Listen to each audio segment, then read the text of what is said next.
What else? What else? C. Come on, come on, come on. C. Just let's go. So let's dance now. It is my turn. Just won't work you out. I am ready for your action. Just won't work you out. You should cut off all distraction. It's all on you now. All right, you're welcome back. I have here with me an entertainment personality, on-air personality, VJ. Yeah. What do you call yourself? OAP, Media VJ, media personality. Yeah, media personality. What do you have against OAP? Nothing. What do you have against VJ? Video jockey and on-air personality. I think on-air personality suits radio, and video jockey, yeah, I guess it does because of what I do, the nature of some of my jobs. But I like media personality because I cover all parts of media. Yeah. Well, Stephanie Coca, of course, is in the house. Thanks for being here today. Thank you for having me. It's always weird when I have my colleagues with me, people who also do interviews. It's always usually hard to get anything out of them. Right. But how's work? How's your job treating you? Are you enjoying what you do? Oh my gosh, I'm having such a great year. I'm really happy, you know, growth. I believe that I've worked on some projects that I've just always dreamed about working on certain projects, and now I've got those kind of projects that I'm working on, and it's just really exciting to be able to do what you love and have fun, and also meet people, who tell you that, oh, they want to be like you, which is great, because when I see people like that, I feel like I'm doing something right, and also I feel like the next generation are going to be even better. Exactly. You are on MTV. How long have you been on MTV?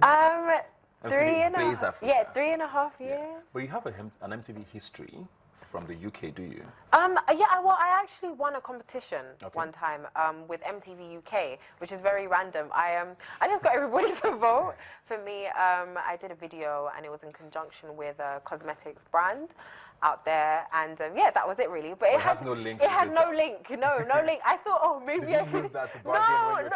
Nope. I actually had to audition on a roof at the MTV Equate office. And I had to wait. I waited a long time. I'm like, so how did it go? They're like, we're going to get back to you. We're going to send it over to South Africa. And I'm like, Rest of you. I mean, you also did a reality show, which some people might want to forget. I mean, I remember. Which reality show was that? You were on a reality show. You were on live TV, weren't you? Yeah. It was interesting. What spoiled that? Because reality shows, most times people are usually like, maybe we shouldn't do this. What made you do it? Was the money that good? Yeah, well, it was. Or was it just something to do? I think it was, you know, at that time, Ebony Life was a new platform. It was one of their first ever shows. And also, I just thought it would be exciting and just different to just try it out and see if I like it or not. So for the future, I'd know, okay, I'm not doing this again. And I thought it was just, well, I just get to be myself. So, hey, and get paid and eat. Was it scripted?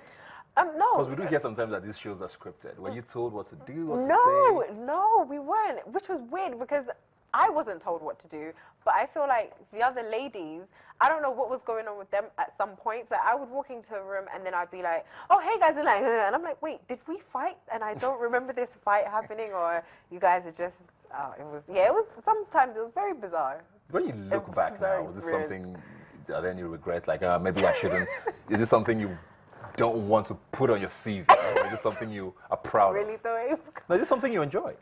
I enjoyed the time. Yeah. No, I enjoyed it. I enjoyed the experience. Yeah, I wouldn't say I regret it. I look back on it now and I'm like, that was me. I'm such a clown. So would you do it again?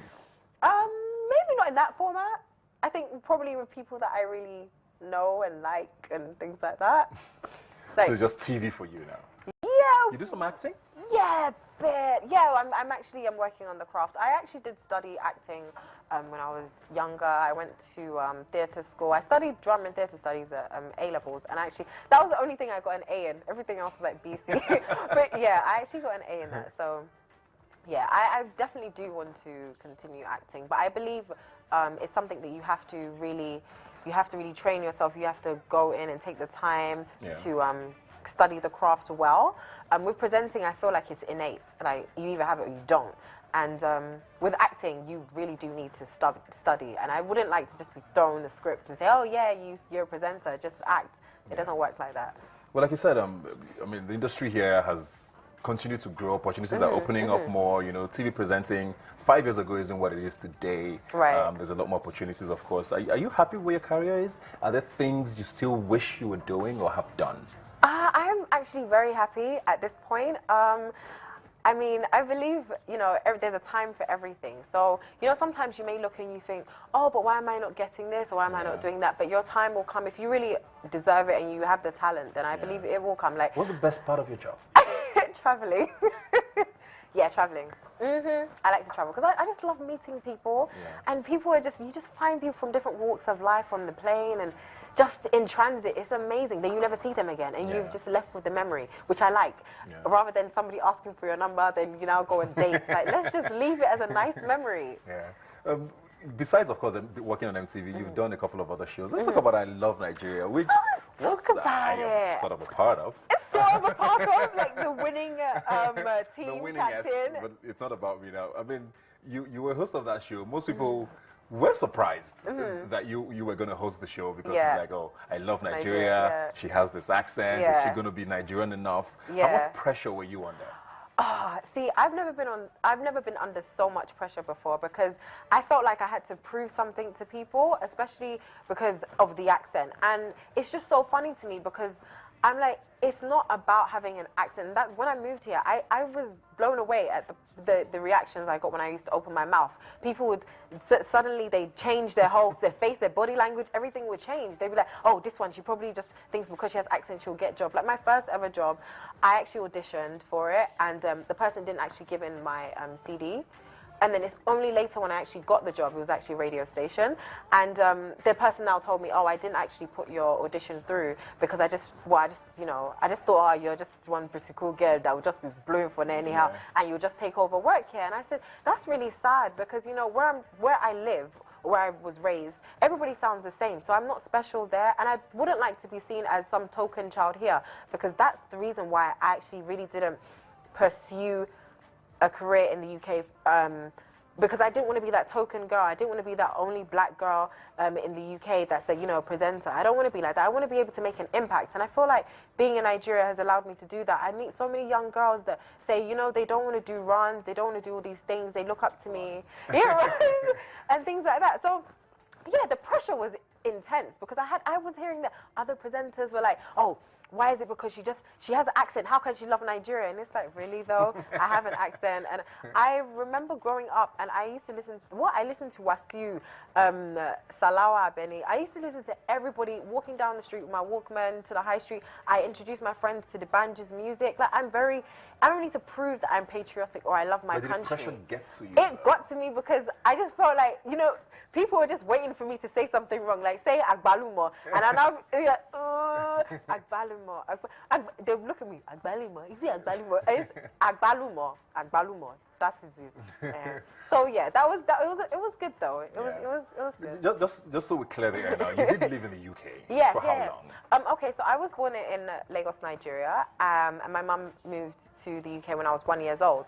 So. And you know, let me tell you, up until a point, I didn't even know I was born in Nigeria. It was one day we were having like a family discussion, and then they just said, "Yeah, so you were born in mainland hospital." I said, "Sorry, I wasn't born where David was born." She's like, "No, you were born in Nigeria." I was like, "All right." So that explains you lived the there whole. All through school. Yeah. Primary school, secondary school. You know, people sometimes on Twitter say, "Oh, that your fake accents and all." I'm like, "Really, dude? Do I really need to pull up a passport?" No, let's not be childish here. Let me just leave it.